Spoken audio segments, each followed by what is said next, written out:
Welcome in, everybody, to Fantasy Pros. This is the Fantasy Football Podcast. It is me, Joey P, Joe Pisapia, and we've got a fun one for you today, folks. We have got a Superflex PPR mock draft with some heavy hitters. That's right, the duo known as Erickson, collectively, one of the great celebrity couples of all time. They are back. D-Bro, Derek Brown, the King of Bros, Andrew Erickson, and we brought in one of our favorite guests. He's such a great guy. He's a coach to the youth of America. He's the one, the only Jamey Eisenberg from CBS. You know him from Fantasy Football Today. Jamey, I know it's training camp time, and I just want to ask you, as we're getting ramped up again, did you have any weird hamstring pulls, any, problems with any stiffness in the fingers, because we're ramping up now. And even for us analysts, sometimes as we're getting older, we're having some of those, training camp injuries. How's the health right now? The health is good. No injuries, but I failed my physical again. So, I'll be doing the conditioning drill over and over and over again, unfortunately. So they have pretty strict policies here at CBS. They make us run and, I'll throw up a few times, but hopefully I'll get through the conditioning drill and be good to go. I want the 40 time on Dave Richards. So whenever time you get that, please send that over. That's on a sundial. Coming in hot today. Oh, it's going to be so fun. Of course, we're also going to be mock drafting against our Discord users. And if you say, hey, I'd like to hang out with Erickson and Jamey Eisenberg and Joey P and do a little mock draft action, well, you can. You just got to join our Discord. It's free to join, so go check it out. We got spots where you can join leagues. We've got incredible community where we're talking football all the time. People help you with trades. We got I'm telling you, some of the best fantasy football players on the planet are hanging out in that Discord. And when you're premium, you get access to more channels, our stages during the season, our AMA channels, and fun things like this, where we like to invite them on. And we've got a great group here again. We've got Rafi Baum here. We got Fuzzy. We got DVR. B12er's back again. DVR's the reigning champ of the last mock, so we had to have him back. Moody's here. Oat Dog's with us. I can't even say that one name, that Discramslinator. I don't know. You're going to just call you the Dask. That's what your nickname's going to be. But again, make sure you go over to fantasypros.com/premium. Join today. Or you could always, throw your hat in the ring for some freebies. Leave a comment below, subscribe to the YouTube channel, and we're giving away every month a free 1-year premium upgrade. That's pretty good last time I checked. So before we get too far ahead of ourselves, let's take a quick break in the action to announce the winner of our Trophy Smack Ultimate Custom 1-of-1 Championship belt, courtesy of Trophy Smack. That winner is Michael Minardi. Congratulations, Michael. Please get in touch with our customer support agents at mailbag@fantasypros.com with your mailing address and proof of your subscription to the Fantasy Pros YouTube channel, and we will get in touch with you. Again, the winner is you, Michael Minardi, so hit us up again, mailbag@fantasypros.com, and congratulations. And if you want to be like Michael, of course, our next contest is right around the corner, so congratulations and special thank you to Trophy Smack for doing outstanding work, making beautiful belts, and Michael Minardi, you're the big winner. Congrats. We're going to kick things off here. I'm drafting from the 1 because it's easier for me to do ad reads and talk and things like that. In a couple weeks, we're going to have a big draft here. Andrew Erickson, Derek Brown are all coming to my house. We're going into the live flex draft in New York. Hopefully we'll see Jamey there. And yes, it's going to be a good time there. So this is a good little practice for you and me, D, because we're in the Superflex League together. So you're trying to get a little draft intel from me here? Is that what you're trying to do today? Oh, absolutely. But to be honest, I already feel like I'm behind the 8 ball. I'm flanked by Fuzzy and DVR, who, if you were in Discord last week and popped into my stages, I did a Superflex mock draft there. So they've already got the roadmap, man. I'm going to get sniped left and right. This is going to be fun, but a lot of pain. Well, as the reigning champion of that league, I'm going to make you hand me my belt before we sit down for the draft. I just want you to know. Andrew Erickson, you are also in Flex this year. Very excited to have you come over and hang out. We're going to have cocktails by the pool, go do a little drafting. This is the perfect time to get a little insight to how other people are drafting. How have you found that draft intel tool that we have at Fantasy Pros and the Draft Wizard, where you can basically unleash it on your league? It'll tell you all of the tells, all of the tendencies of everybody in your league that historically are always trying to win, and then create bots that you could draft against. Has that been a help for you as you've continued to, find your way through all these different leagues and all these different people you're playing against? Yeah, well, I think it helps you kind of understand. You always have a hunch about certain drafters. Like, I feel like this guy always reaches like 2 or 3 rounds for this particular player, and that player always gets hurt. It's like it's a red flag. It's like, whoever this guy likes, I cannot draft him whatsoever. So yes, plugging in the draft intel tool is a great way to really hone in on your specific draft and who you're up against, because when you know your opponents, that's how you get the edge. That's right. We want you to get the edge. That's what we're trying to do at Fantasy Pros. Again, download that draft wizard, start looking at these tools, unbelievable stuff. Now, I'm at the top here, and the question is, do you want to start here with the premium quarterback position because it's Superflex, or do you want to go the other way and try to find some other quarterbacks a little later, a little longer down the trough? Because I have an opportunity where I have the entire board with me, and I've been doing a lot of mocks in the draft wizard. I mean, a lot, because I'm going to be drafting from this very spot in a few weeks in a very important league. I'm going to try something different today. I've been taking a lot of wide receiver first, a lot of Jamar Chase first. I'm going to try to take Patrick Mahomes today and see how that works out for me against these quote-unquote experts. Well, not quote-unquote. They are experts. And of course, by experts, I'm talking about our Discord people. And then these two guys I work with. And yes, Jamey Eisenberg's an expert. So I'm going to go ahead and start with Mahomes. He's off the board. And so the quarterbacks begin. Jalen Hurts goes next. Rafi Baum is up next. So Fan took at 102 Jalen Hurts. Again, just to let everybody know, we've got 12 teams in here. It is PPR. We've got the flex and the super flex. We trimmed back the bench just a little bit today. We're on a 30-second clock. So gentlemen and ladies in the draft, make sure that you have your cues ready to go. Justin Jefferson goes to Rafi. See, this is usually what I do. Now I'm going to be looking the whole time, wondering about Rafi's team and if I could have had it. Fuzz is on deck next here. And then D-Bro, you're at 105. So D, which way are you going here with your 5 overall pick? So yeah, I mean, what I wanted to do with this one is get one of those top 5 picks, because really in Superflex, whether it's Dynasty, whether it's redraft, a lot of times I'm leaning towards quarterback, and I just want to get it out of the way. Now, whether I go back to quarterback in round 2 or you wait and you kind of piece together QB2, once I get the first one off, I'm not playing chicken with people. I'm not like, I don't know if I'm going to get you're there. On the clock, so don't miss your pick. All right, Chick. Thank you so much. Yeah. I'm going to go with my QB2. I'm going to go with Lamar Jackson. I think that he crushes this year. More passing volume. If he runs for 900 to 1,000 yards, he's going to break fantasy football. Okay, so we have 4 of the first 5 picks being quarterbacks. Jefferson, the lone wide receiver. DVR taking Chase. So here we go. All of our smart Discord users probably using my cheat sheets against me. Curses! Again, another great feature. You can create the cheat sheets you use in these drafts. Sync your league, connect them to the draft. It's unbelievable. Herbert going 107. Now, that one's a little surprising to me.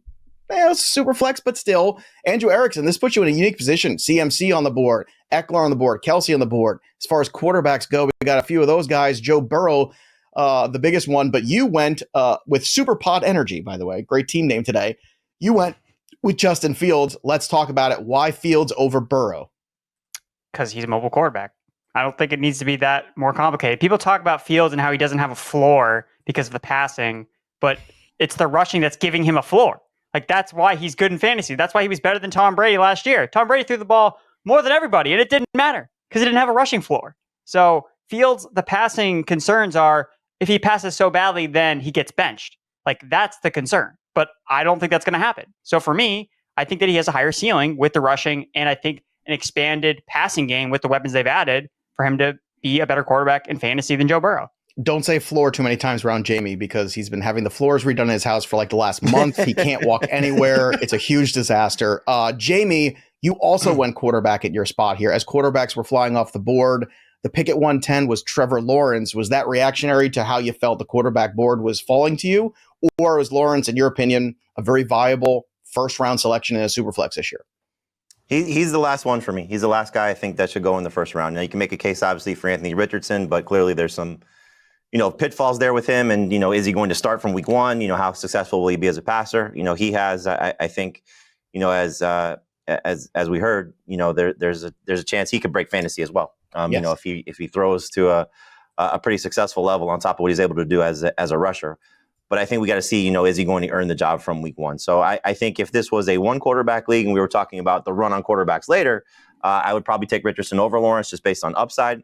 But in a super flex 2 quarterback league, I'm going to take the floor with Trevor Lawrence. I just think he's safe. I think he's going to have a huge season. I love the setup in Jacksonville with the addition of Calvin Ridley.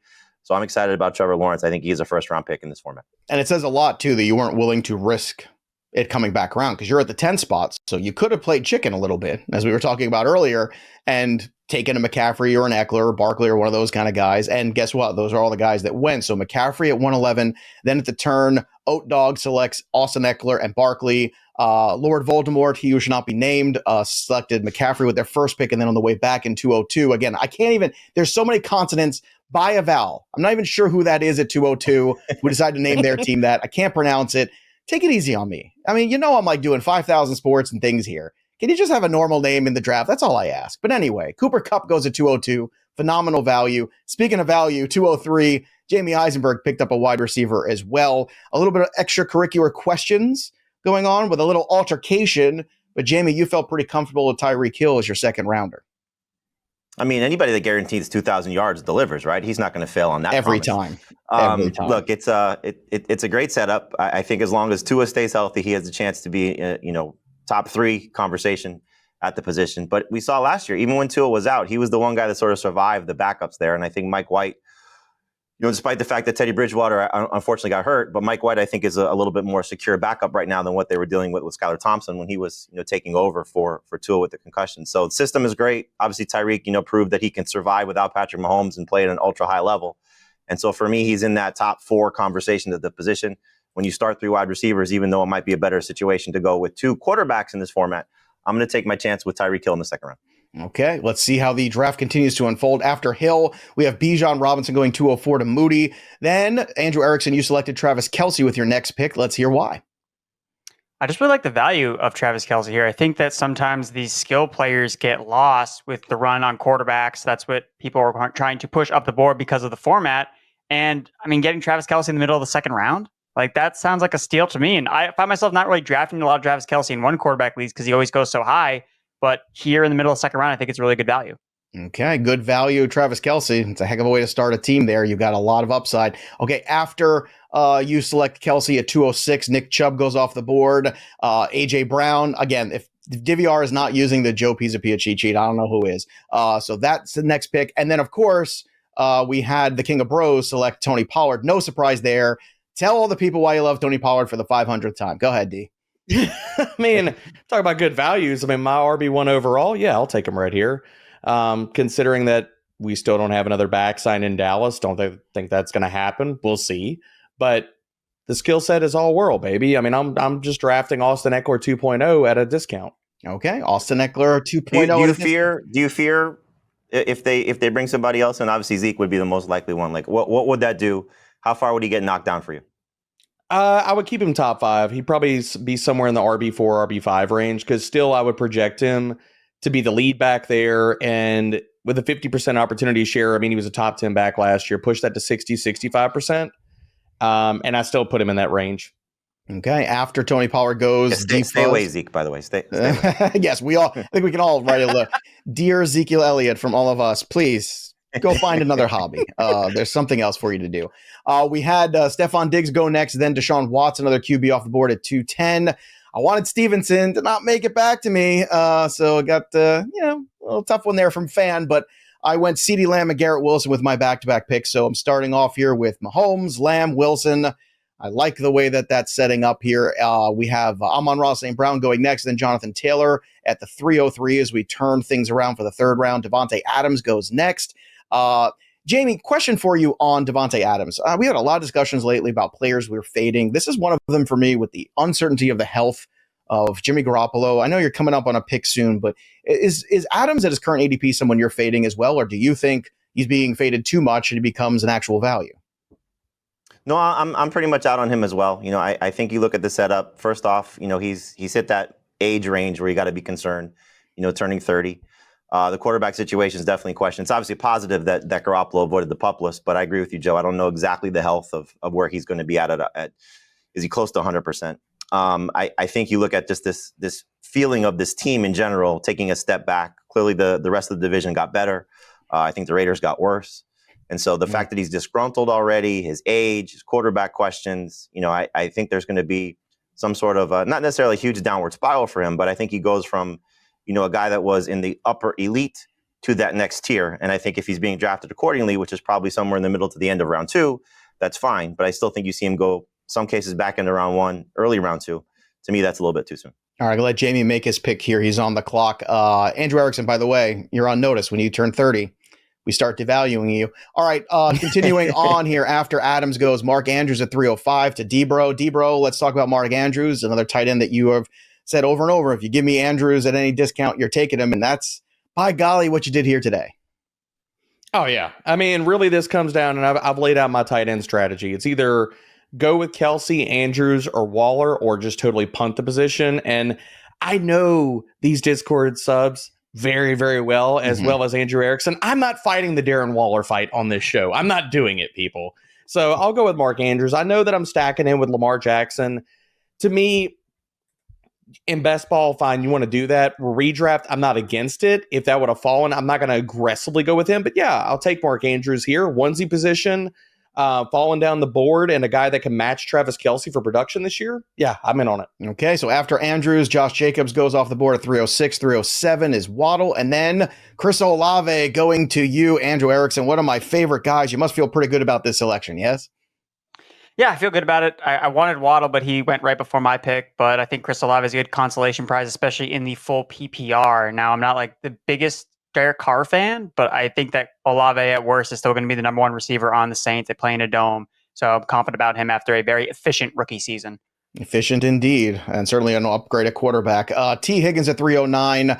We're going to get to both of Jamey's picks together here. 310, he took Tua Tagovailoa. Then Dak Prescott goes at 311. Derrick Henry at the turn at 312. And then 401, Daniel Jones, Devonta Smith, Calvin Ridley. So Ridley and Tua, let's talk about your selections here, Jamey. What was the approach? You got your second quarterback and a pretty good piece as well in Calvin Ridley, who I think could be a potential league winner this year. Yeah, I didn't do this intentionally, but I ended up stacking my two quarterbers and my top receivers. You So didn't look at with you. Tua and Tyreek Hill and Trevor Lawrence and Calvin Ridley. I buy into both these offenses. I think there's a lot of big plays clearly from the receiver spots. I agree with you. I think Calvin Ridley, if he does bounce back and plays like the level that we saw, which is somewhat of a big ask, but still good situation to be in. Going to a team like Jacksonville with a quarterback like Lawrence. So. Just felt like these were the two best players on the board. I think there's going to be enough running back depth that I could wait on that position. So happy with the two quarterbacks in Superflex, and certainly happy with those two wide receivers. Okay, so very happy with his selections. We like to keep Jamey and our guests here always happy. As we continue on looking through who is next year after Jamey selects Calvin Ridley, Najee Harris in the fourth round. Superflex is a great value for Moody. Breece Hall goes to you, Andrew Erickson. You got your guy, Breece Hall. If Dalvin Cook should sign there during this show, how do you feel about that pick, Andrew? I mean, I definitely reached on Breece Hall then. If Dalvin Cook's going to sign with the Jets, then we shouldn't be drafting Breece Hall even in the fourth round, potentially in the Superflex format. So, I mean, we'll see how things shake out. I believe in the talent. And I think at the end of the day, like when fantasy football championships are happening, Breece Hall is going to be the Jets' leading running back. So it may not be that week 1 necessarily, but week 14, week 15 comes around. Playoffs are on the line. I think Breece Hall is going to be out there and scoring fantasy points for my team. Yeah, hard to argue with that. All right, I'm up next. So what I'm going to do is I'm going to pause this so we can get some more recap of the drafts here. We've got, after Breece Hall, Keenan Allen goes, then Geno Smith, Anthony Richardson, Jahmyr Gibbs. I was hoping would make it back to me. He did not. Travis Etienne, Aaron Jones. Now, in that mix, the Anthony Richardson pick was Derek Brown. So, D-Bro, let's talk about Anthony Richardson. Is this a reach here? Are you going and a little bit too much first or last? Or do you think that Richardson as a fourth round value is exactly where he should be in Superflex in 2023? I mean, I think it's where he should go in Superflex formats. Like right now, I have Anthony Richardson in that late third, early fourth kind of conversation for Superflex. And really, we're swinging for upside. And the other part about this is I feel like after Anthony Richardson, there is a little bit of a drop off. So I'm going to want to play, again, quarterback chicken. Now I have my two quarterbacks. I have one running back. I have another onesie position. I really can kind of wait on running back if I choose to and really just kind of pound these middle round wide receivers, which wide receiver, there's still a lot of really good names that have upside left on the board. So knocking out the second quarterback position where I've got Anthony Richardson as QB 10. Mm-hmm. So good floor ceiling combo. Yeah, I think that this is the time or the shot to sit here and take on quarterback, especially QB2. Agreed. I'm going to take my QB2, which is the guy who finishes QB9 last year, Kirk Cousins. He's boring, but he got his own Netflix special, which means anyone can get a Netflix show. I'm hoping for mine sometime later this year. But again, I keep looking at that defense. They still stink. They continue to look ahead, and I'm seeing a defense that's still going to give up points, which means the offense is going to have to continue to push the ball. And I might have to go 0 RB because I can't believe DK Metcalf's still on the board. And you know what? Maybe it's going to get ugly for me in the running back streets. Maybe I will make myself angry for not taking Joe Mixon at the end of the day here, but I could not pass on DK Metcalf still being available to me as my wide receiver 3. Basically, I've got 3 number ones in my heart, in my mind, and that sort of relative position value over my opponents is a win. I've got the 2 big QB1 guys out there. I think they're both going to finish as QB1s again this year. I think that I've got 3 number 1 wide receivers, and now it's time for me to take some shots at RB. And it might get ugly. It might get ugly fast. We shall see. TJ Hawkinson goes next right after, and then Jared Goff. So perhaps I have spurred some others on to take some more quarterbacks. That will certainly help my running back situation. So let's continue on with the picks here, gentlemen, and see what's going on and shave some more of these off. After Jared Goff goes, Joe Mixon at 504, Jerry Jeudy to the king of bros. Let's talk about him. A guy being drafted as a low-end wide receiver 2. I think he's got high-end wide receiver 2, maybe even scratch the surface of low-end wide receiver 1. Your thoughts, D-Bro? I'm totally in on Jerry Jeudy. I think it's the breakout season. And yes, I know that we're looking at razor thin margins here with these wide receivers in the middle rounds, but we're shooting upside. Jerry Jeudy absolutely has it, regardless of whatever metric you want to post out there and look at. And we want to talk about Sean Payton landing in Denver. I think that the ceiling is absolutely crazy for him. I've got him as a top 20 wide receiver. I think that he can be a wide receiver 1 this year, and I really hope so because he's the first wide receiver I drafted for this team. All right. Well, look, it's a good place to start. And every team is going to have different strengths. I always tell everybody this. Drafts are for getting talent. Build core roster strength. You can fill out your drafts later on, take the best players you can, and that will lead you to ultimate success. Aaron Rodgers goes next at 506, then Drake London, then Mr. Big Pot Energy, actually Super Pot Energy today, pardon me. Amari Cooper at 508. Your thoughts, Erickson? Number 1 wide receiver. I know that he had a slight tweak in his leg or hamstring or something in training camp so far for the Browns, so don't love that, but they said he would practice. They said he's going to practice on Monday, so I think that he'll be okay.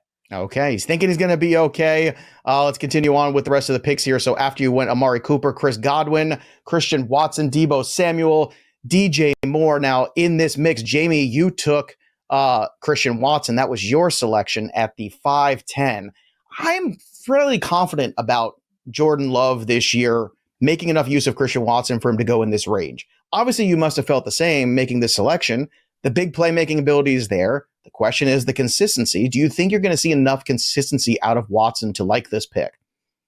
I do. I think you look at this receiving core, obviously it's very young. Romeo Doubs has gotten a lot of, positive attention this offseason as a guy that Jordan Love is looking for. And, we'll see what Reed does and Musgrave and, just the options that they have there. But Watson's clearly is the headliner. And, based on what he showed last year, as long as Jordan Love is competent, I think we'll see, LaFleur put him in enough spots where he'll have the chance to succeed. He spoke at the owners' meetings about he never had a rookie receiver that could pick up all different spots, all the different, wide receiver spots as quickly as Watson did. So that speaks to, I think, that they'll move him around, which is positive. So target share should be there. If the quarterback play is competent, I think he has a huge ceiling ahead of him and a huge year in front of him. It was a tough call between him and Deebo Samuel. I'm just concerned about all the mouths to feed there in San Francisco. Mm-hmm. And is Brock Purdy going to be 100% healthy? How that all quarterback situation could play out. So that was a tough call, but I was shooting for upside with my third receiver there. And I think Watson has a little bit more upside than Deebo Samuel this year. And look, Deebo went right after, then DJ Moore, Terry McLaurin to close out round 5 and then start round 6. Cam Akers next. And then you got J.K. Dobbins on the way back. That was somebody I was considering drafting way back when DK Metcalf was still on the availability list. And J.K. Dobbins, your first running back, do you feel comfortable with that in your Superflex scenario? Because with these stacks you got with the quarterbacks and the wide receivers, I think J.K. is a pretty solid low-end one. Your thoughts on this selection and what it looks like potentially with that new offensive coordinator, Todd Monken, calling the plays? Love the situation with Monken. The fact that they'll use him more in the passing game, I think, is there. I love the fact, we always, use news to our advantage, pros and cons. And the fact that he's on the PUP list will drive the price down. So if you're in the J.K. Dobbins camp, you're going to get him at a discounted price. The Melvin Gordon signing, I think, will drop him down a couple spots in some people's minds. Take advantage of that situation as well. He's going to be the lead back there for Baltimore. I think, the fact that there was at least one report where he was okay, at least, showing some signs of positivity at the facility. despite being placed on the PUP list. You never like to see that, obviously, but I think he should be fine come week one. I think it's a great offense, like you alluded to. Offensive line should be great. Lamar Jackson just makes his running backs better. I love the setup for J.K. Dobbins. All right, great setup for Dobbins. I love it too. Could not agree more. Deontay Johnson goes next to Moody. And then you here, Andrew Erickson, select DeAndre Hopkins, perhaps raising some eyebrows. I don't know, but let's have a discussion here. This is not exactly a prolific offense through the air. Do you think Hopkins gets enough here to return value? And he is your number 3, so how do you feel about it? Yeah, I mean, I'm getting him in that wide receiver 20 to 24 range. It's full PPR, so when they do throw the ball, it's going to Hopkins. Like that much I know. So they paid him enough money for him to be the wide receiver 1. Do I think he has a wide receiver 1 ceiling? Not necessarily, but like you alluded to, Joe, he's my 3rd wide receiver. Okay, so 3rd wide receiver to Erickson. Tyler Lockett goes next, then George Kittle to DVR. At 608, you selected Dameon Pierce. Your thoughts here on this selection? He is your 2nd running back. So all your RBs live in Texas, and that's why Derek Brown writes his checks in Tennessee. D-Bro, that's an old reference. I don't know if you get that. Jamie Lassie, Jamie got it. So D-Bro, you took David Montgomery with your next pick too. So you're starting to build that running back room. How do you feel about what it looks like with Pierce, Pollard, and Montgomery? I feel good about it. I mean, with this running back room, I was really hoping that Deontay Johnson, Brandon Ayuk fell to me. So I was looking to go wide receiver here. But this is a really different team build for me. So I'm going to kind of see where it goes. I mean, usually I'm more of the wide receiver heavy early. So, going with quarterbacks, punting to some onesie positions and really backfilling wide receivers. I'm probably going to take some shots on some upside guys, rookies and stuff here in the upcoming rounds. Hopefully I don't get sniped, but we shall see. No but overall, feel pretty good. I mean, Pierce and David Montgomery are kind of the last of a tier for me of kind of guaranteed volume. So I really felt like I needed to lock them in with the wide receivers kind of drying up that I wanted. All right. So after you took Pierce, Pittman went, then Miles Sanders, Christian Kirk. Then to me at the turn, I took Rachaad White, and I always keep telling everybody don't take people on bad offenses, but I keep waiting for them to sign somebody else, and I don't think they're going to at this point. So in a PPR, I'll take Rachaad White, and I'm also going to take Alvin Kamara. Why? Because why not at this point? I need the upside at RB. I could take some boring old guys, but you know what? Let me see what happens with Kamara. If it works out as my RB2, maybe he even becomes my RB1. This is when you shoot your shot in the draft in that 6th, 7th round. You take some shots at RB. I'm going to have to back these guys up, obviously, too, just in case. After that, at 701, Russell Wilson at 702. Brandon Ayuk, as mentioned before, at 703. Dallas Goedert goes to Fuzz at 704. D-Bro took Montgomery, then James Conner, Darren Waller. Back to you, Erickson. Ken Walker III. I know we like Ken Walker, the player, but with Charbonnet around, are you concerned about this pick being one that could really, at the end, turn around and bite you? Not when I'm getting him outside the top 24 running backs. Like, he went outside the top. Like, this draft is saying that Ken Walker can't be an RB2. Like, that's blasphemy. He's going to finish as an RB2, and he's going to be top 24 running back. Like, he's going to get over 200 touches still. So, yeah, I'm not the highest on Ken Walker, but this is where you really have to look at the value pockets with some of these players. And he fell way too much for me to pass on him when I needed a running back. So all right. I like the pick. Go make your other pick. You got 5 seconds left. I hope you made it in time. Oh, good. I had the queue already. We were good to go. I know. How exciting. The receiver on the Arizona Cardinals. That's going to be prolific. We'll get to that in a second. Number 1 receiver on the Cardinals in PPR. Care. Yeah, well, he might be the number 1, but that offensive line is number 2. Let's get to Matthew Stafford as the next one at 709. Then Kyle Pitts at 710 to Jamey Eisenberg. Jamie, you and I, in drafts that we do, I know I do a league with you at CBS Experts, and it's always a tough room. You and I always go and target the same players. I'm looking at Pitts too in this bounce back in a value. You got him here. I imagine you're pretty excited about the upside, right? I was a little surprised to see him on the board. I think, look, we all see the flaws. The offense is clearly not the most prolific from a passing standpoint, and Desmond Ridder has certainly got a lot of room to prove that he can support, not just Pitts, but also Drake London. But still, I think if he does come anything close to what his ceiling is, which is asking, again, a lot, you're talking about a guy that could be a top 3 tight end, if not, number 2 behind Travis Kelce. So there's definitely some pitfalls with Kyle Pitts, unfortunately. But the upside, especially at this point, when the guys that were still on the board after him, I think it was, they're probably still there, Pat Freiermuth and Evan Ingram, David Njoku. I mean, there's no question that the ceiling is definitely in Kyle Pitts' favor. So it was an easy choice at that point. Understandable. Derek Carr goes next, then Jordan Love and Mike Williams at the turn, starting the 8th round. Then 802, Mike Evans, back to you with Madison, which is a player that, again, I was looking at between Kamara, Rashad White, Madison, Ken Walker, looking at all these different guys. I just went for the pure upside for the pass catching guys. That's what I went for. But what are your expectations for Madison here with, Dalvin Cook leaving? We see Madison be in this offense before, look good in it at times. Do you believe that Madison will, kind of deliver where the ADP is currently telling you basically what his value is? I think the ADP is somewhat reflective of where he should be going. I never like to just follow ADP, but when you're talking about a guy, similar to Ken Walker, as Andrew was alluding to, not necessarily the top 20, top 15 caliber player, but the situation is somewhat top 15, in terms of if he gets that type of volume. He's doesn't have the, explosiveness that you look for, and we'll find out, if he can handle the pass catching role. This is going to be an offense that puts up points, and that's the thing I think you look at. They're going to throw the ball a lot. That's certainly going to benefit, obviously, the pass catchers, and as you alluded to with Kirk Cousins. There's a reason they moved on from Dalvin Cook, aside from just the financials. It might be getting to a point where, they were uncomfortable with him. But I'm also curious about Ty Chandler. I'm curious about McBride. I'm curious about Nwagwu and how they're going to use all these guys. So I think if you're just valuing Madison appropriately, and there's a reason why he falls to the 8th round in a Superflex league, it's kind of understanding that, he's got a room to grow, but there's a pretty nice room there and a decent ceiling if he can hit it. All right. After Madison, John Dotson goes, let's talk about Marquise Brown, Erickson. Go ahead. So sell me on why a guy with second and even third string quarterbacks playing behind the worst offensive line in football can still be fantasy relevant. I mean, can he be a top 48 wide receiver? Because that's what it's all about value, Joe. Like, you're talking about these players with flaws, and of course they got flaws. They're falling in the draft, and I'm scooping it up because the perspective with Marquise Brown is it's full PPR. He's the number one receiver on his team that plays in the dome, and it's probably going to be Colt McCoy. It's not a rookie quarterback under center. It's not Anthony Richardson under center. It's Colt McCoy, who we saw Marquise Brown play with last year and have decent games with. So for me, again, I'm just scooping up my value hound. Woo! The value hound has been released, folks. I wish we'd have more fun at work, just the three of us sometimes, and of course our guests. After Marquise Brown, then we have Javonte Williams going next. Interesting news about him recently, too, that he's going to be healthy for the beginning of camp, something I don't think a lot of us expected, though we'll see how things proceed. Jordan Addison goes next, then Jackson Smith and Jigba to the king of bros, Derek Brown. He is number 3 in this pecking order. Is that enough to return value at the 808 pick? I'll push back on the number 3 in the pecking order. That's the assumption. But well then, JSN could be the wide receiver 2 in this offense. And the reason, because of that murkiness, is why he falls this late.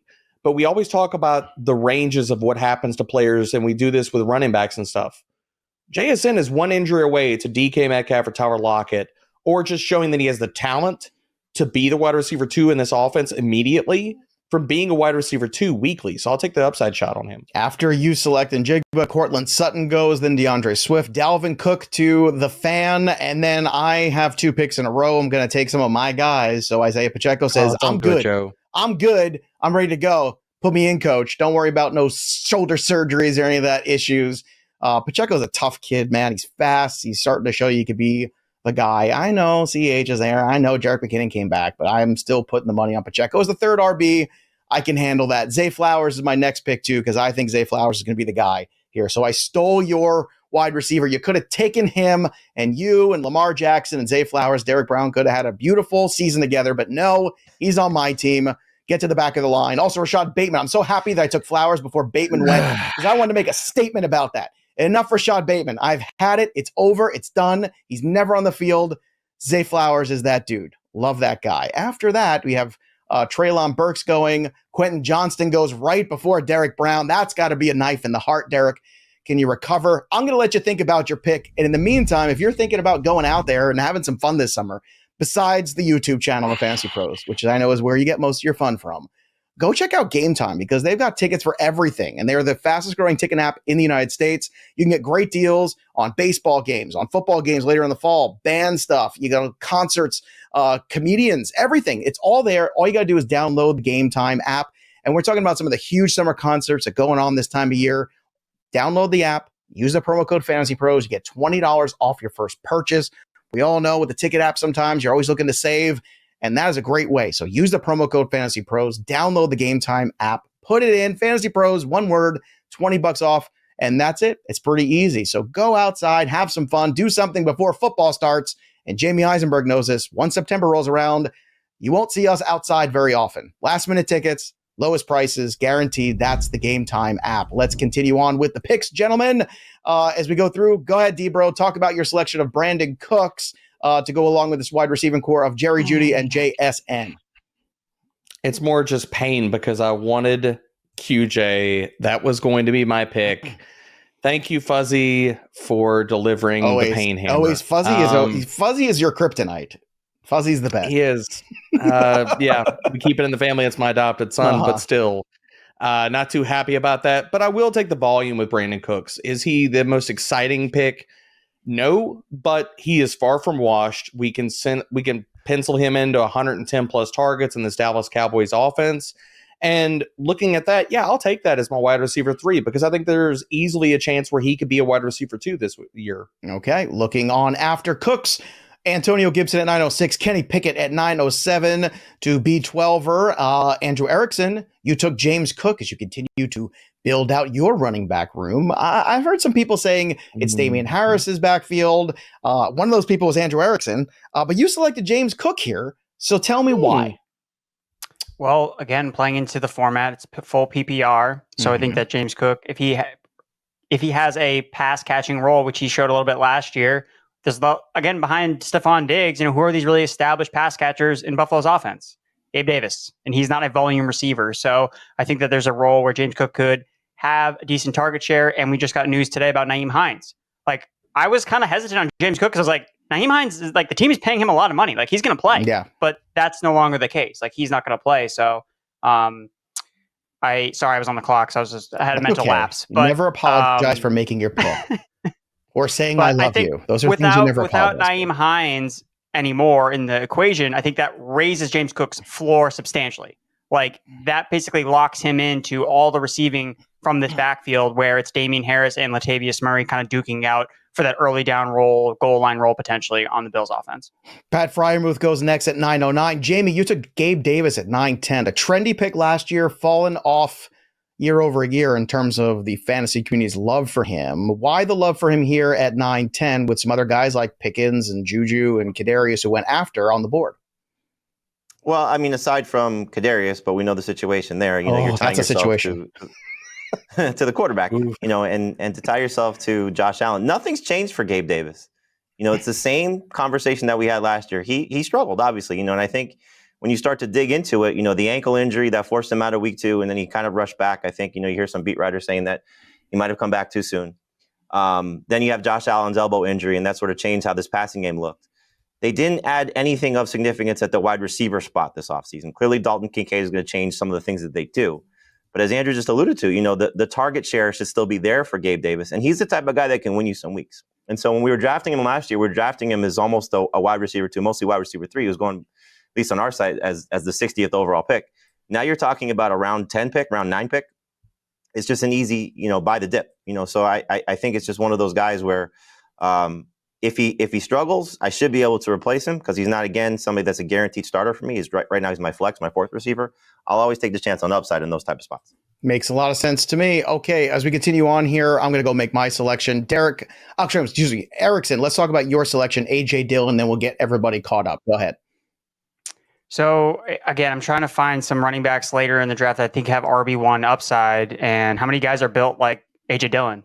Derrick Henry, maybe? Like that's it. Like, there's really not many running backs in the NFL that are 245 pounds that could be an RB1 if something happens to the guy in front of him. And now Aaron Jones, super efficient last year, great in the passing game, not showing any signs of falling off, but it just takes one injury here or there, and A.J. Dillon's in the RB1 slot. Like, how high would we rank A.J. Dillon if we knew Aaron Jones wasn't going to play? Be top 10 running back.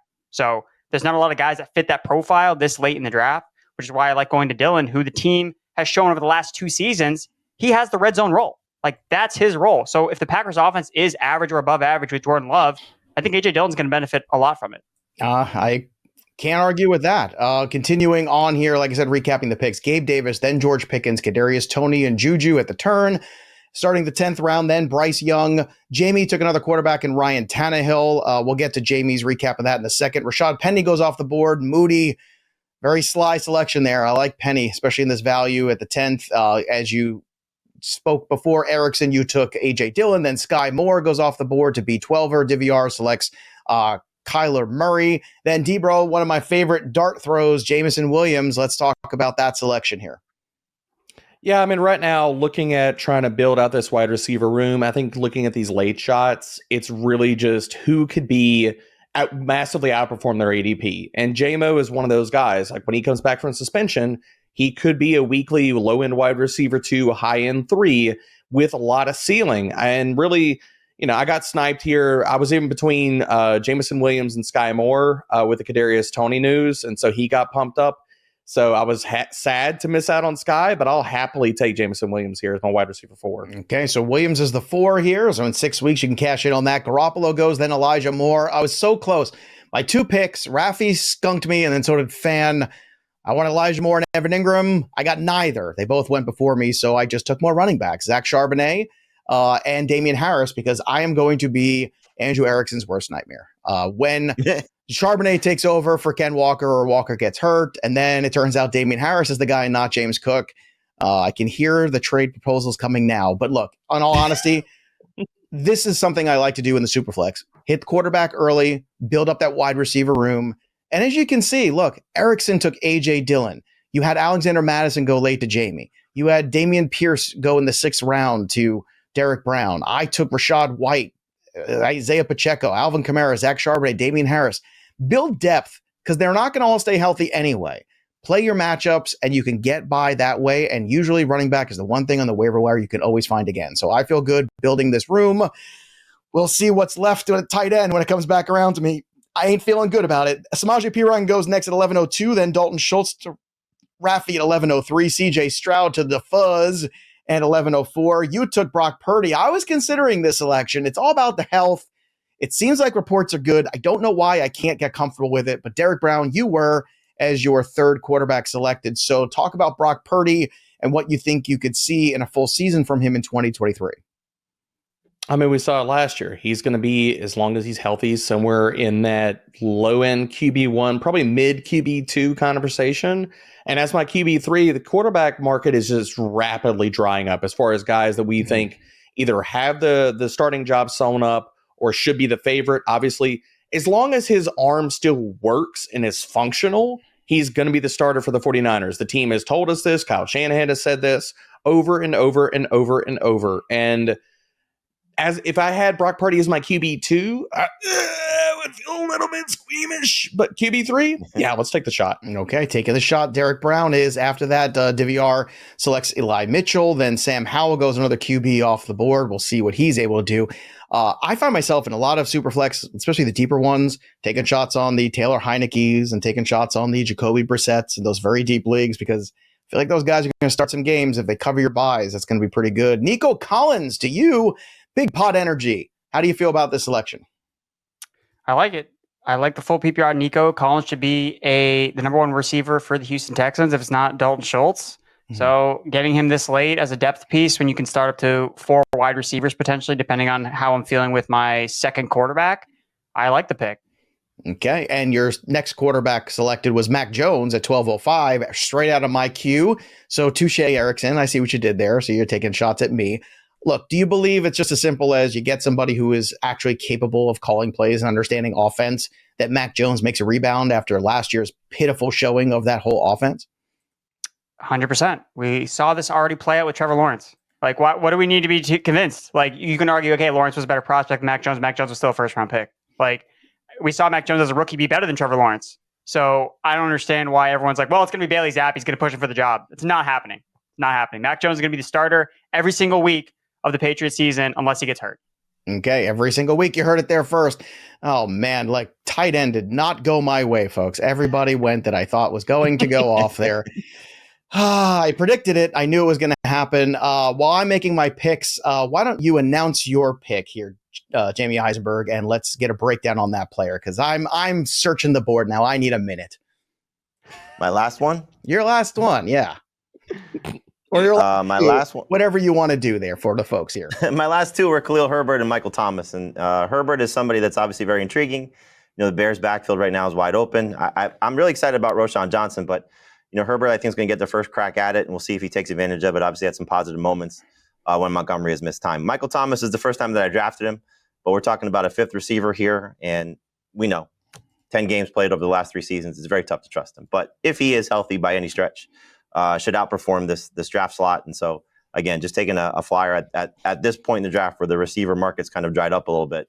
I don't think anybody has his upside if he does play anything close to a full season. This is why I like having professionals, because when I go on tilt, I need somebody to take over the show. Just somebody to take over and do that. And, I was looking for Roschon Johnson. I was running out of time, and I ended up having to get the auto picked on my defense. Again, all the tight ends went. So I ended up with Cole Kmet, but we'll get to that in just a second. So after Herbert goes to Jamey, then Njoku at 11-11, Jacoby Myers, Chigakonkwo, Brian Robinson Jr., you took Michael Thomas, and that flyer, if he plays and he looks anything like the Michael Thomas of old, league winner. It's just been a lot of years since we've seen that. Years, plural. Jeff Wilson, yep.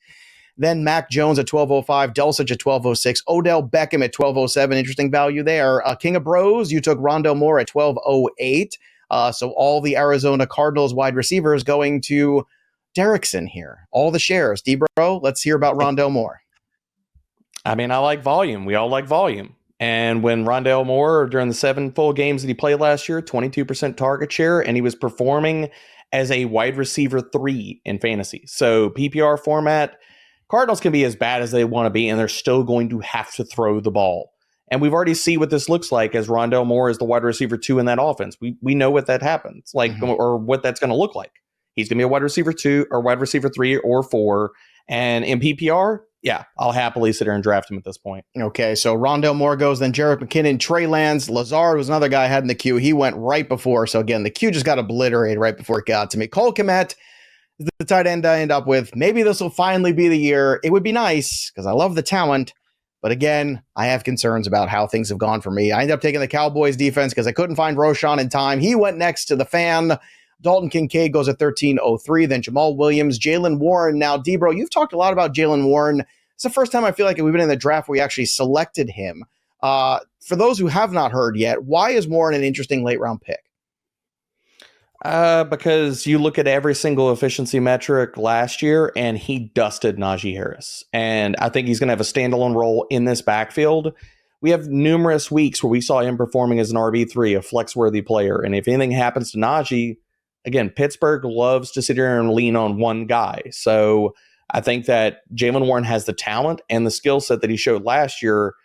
If anything happened to Najee, Jaylen Warren would be a league winner. So at this point in the draft, looking for RB upside, yeah. Mm-hmm. But do you think a lot of the Najee, disappointment is really based on the offensive line? And can that improve offensive line, get Najee back to the top of the mountain where we were so excited about him coming into the league and his good rookie season after last year playing with such a bad O-line?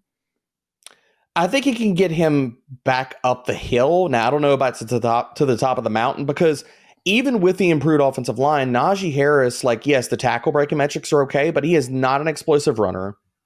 And I think we're going to see more Jaylen Warren, and we've already heard some rumors out of OTAs that Matt Canada is not going to be able to hold this guy back. So I think that especially on the passing downs where Warren excelled last year is a spot where we're looking at. I think that he is going to be somebody that we're looking at constantly this year. Okay, running up that hill, Derek Brown. San Francisco 49ers D goes next, then Tank Bigsby, another D-Bro favorite. Erickson, you selected Clyde Edwards-Helaire. We'll get to your picks in just a moment. Zay Jones, Jerome Ford, the Eagles defense, Devin Singletary, Tyler Algier starting the 14th. Devon A-Chain, Romeo Dobbs. So, Jamey, you took Dobbs and Ford. Let's discuss those selections. What do you see Ford's role being in this offense? And is there enough around with Jordan Love to make Romeo Dobbs? Interesting enough, you also have Watson to have both of those guys actually fantasy relevant. Yeah, I think for Dobbs, it's more of a play on, okay, one of these guys is going to emerge as the leading receiver there for Green Bay. And so just taking a shot at, locking them both up because it was just so cheap to get Dobbs based on his availability at this point. And so if the offseason reports, the OTA's minicamp reports are accurate and that this is the guy that Jordan Love is leaning on, wouldn't be surprised if there's 100 targets for the second guy. So Watson, being the leading receiver, but Dobbs getting enough chances to still be, successful enough. You don't want to, have to bank on both those guys, but should Watson go down, then maybe Dobbs, as we saw in the first 4 games last year, was, a go-to guy in this offense. For Ford, we talk about lottery tickets all the time. Nick Chubb goes down, Jerome Ford's the next guy up. I wouldn't be surprised if they're one of these teams in the market for a free agent running back or somebody gets cut. And there's also some talk about maybe Kareem Hunt going back there, but they seem to really love, Jerome Ford as a second guy. Nick Chubb was just talking about yesterday when he met with the media. And so there's been a lot of additional touches for the non-Nick Chubb running back there. Most of it's been Kareem Hunt. You understand why. But again, we talk about league-winning type of guys. This offensive line's great. This offense should be better with Deshaun Watson. If Nick Chubb misses any time, I think Jerome Ford will be a starter for most fantasy managers. After Dobbs, New Orleans goes next at 1404, then Baker Mayfield. So Clyde Edwards-Helaire, Baker Mayfield, you took more quarterbacks. You got that little trade capital, I feel like, Erickson. How do you feel about all these quarterbacks you got on this roster? I mean, it's super flex format. And, any quarterback that can start games has value, just like Geno Smith did last year when people got him basically for free. And that's what I'm doing with Baker Mayfield. It's the exact same coach. Dave Canales was the coach for Geno Smith last year, quarterback's coach. Now he's the offensive coordinator for the Buccaneers. Like, if Baker he turns Mayfield those guys around back-to-back years, he should be a head coach in the league. Like, eventually you got to give somebody. We see offensive masterminds come out of the woodwork all the time. So, Baker Mayfield's got good weapons in Tampa Bay. Like, we've seen him be good before in the NFL. It's not like he's never been good. So I think that he can deliver a lot more than what the expectation is. Well, the second to last pick of yours, I can understand that logic. New York Jets go at 1406, then Rashid Shaheed at 1407. Bills defense to Derek Brown, then Gerald Everett. Baltimore Ravens, Darnell Mooney goes to the Fan. I took two of my dudes, my late round picks. I always like to start throwing darts at wide receivers for the Kansas City Chiefs, especially since I have Mahomes. Maybe too early for Justin Ross quite yet, but I took Rashee Rice and John Mechie, who I still believe is going to lead that team in receptions for the Houston Texans. We'll see if I'm right or wrong as the season unfolds.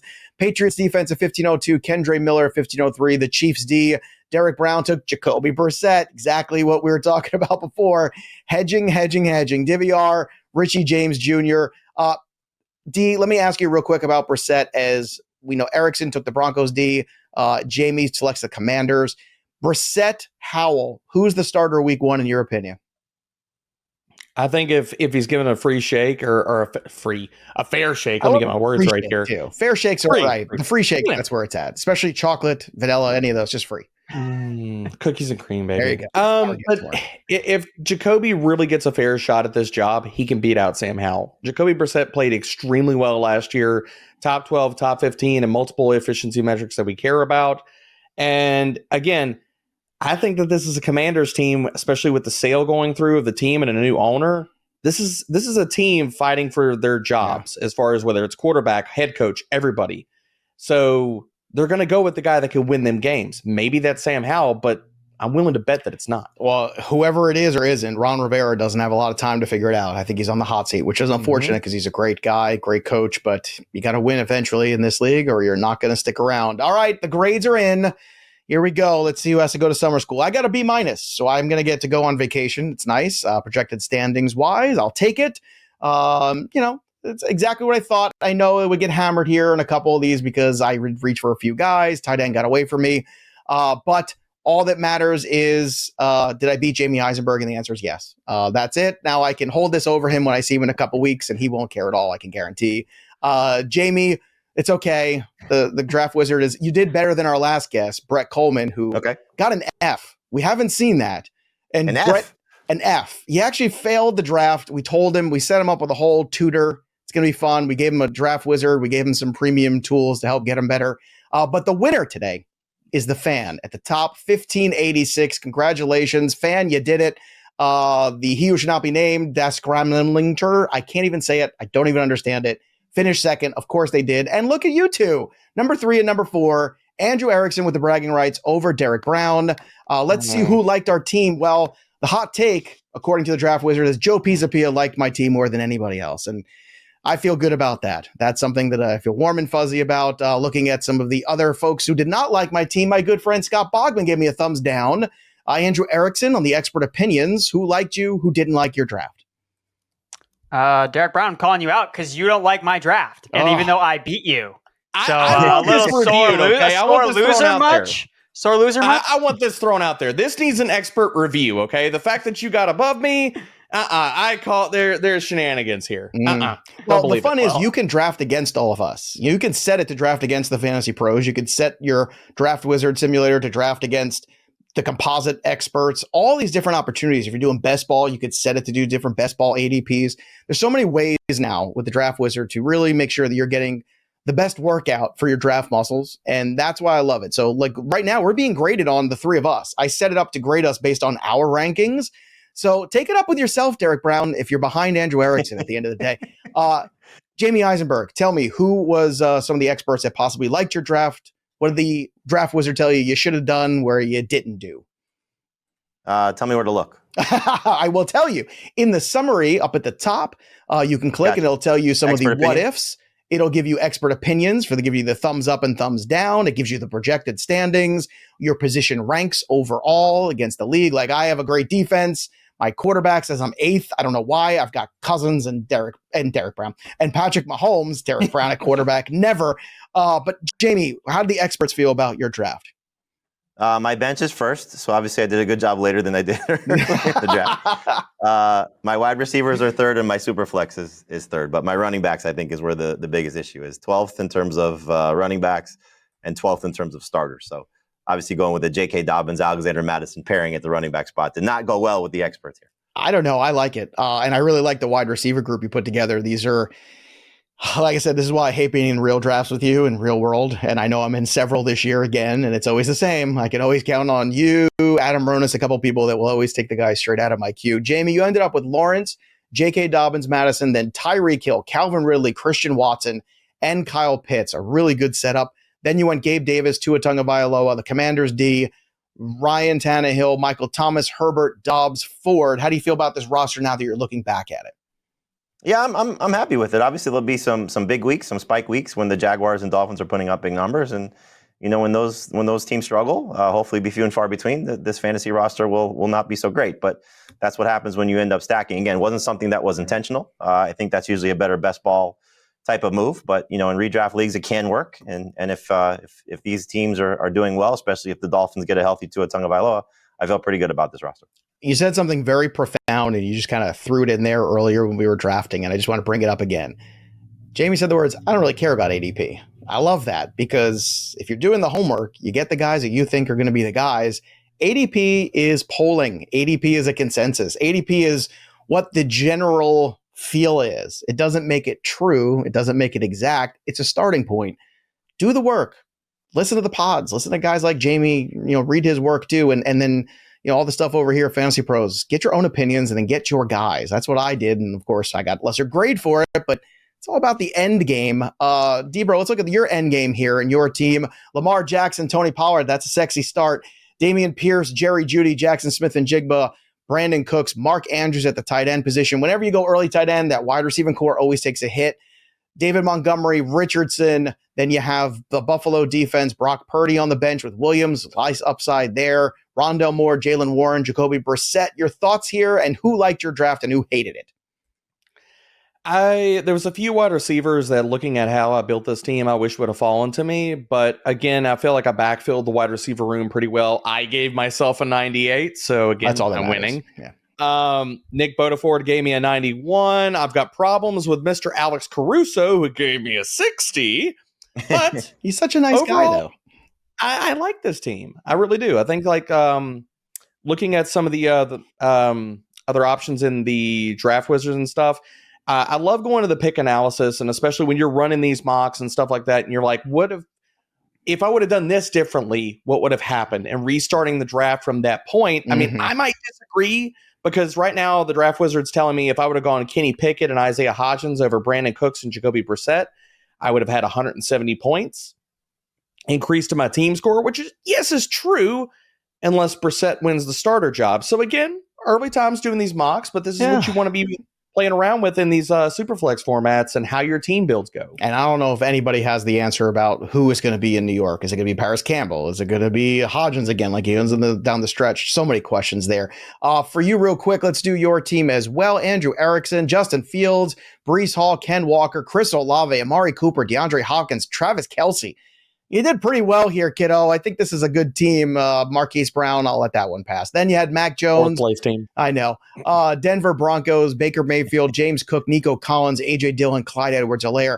Erickson, I think, honestly, this is a team to beat. How do you feel about it looking back? I know there's some questions at the running back position there, but the upside this team carries with those two RBs and Hopkins, especially with Kelce, that's a lot. Yeah, I mean, I really like the way this team kind of shook out here, and I was really just kind of playing like QB2 chicken. Like I was really waiting to see where I could take my second quarterback. I got Fields locked in as my first guy. I wanted an elite passer, so exactly what I got, or elite fantasy quarterback, passer, whatever. And I actually wanted Ryan Tannehill, but Jamey Eisenberg decided to take his third quarterback, even though he didn't need to.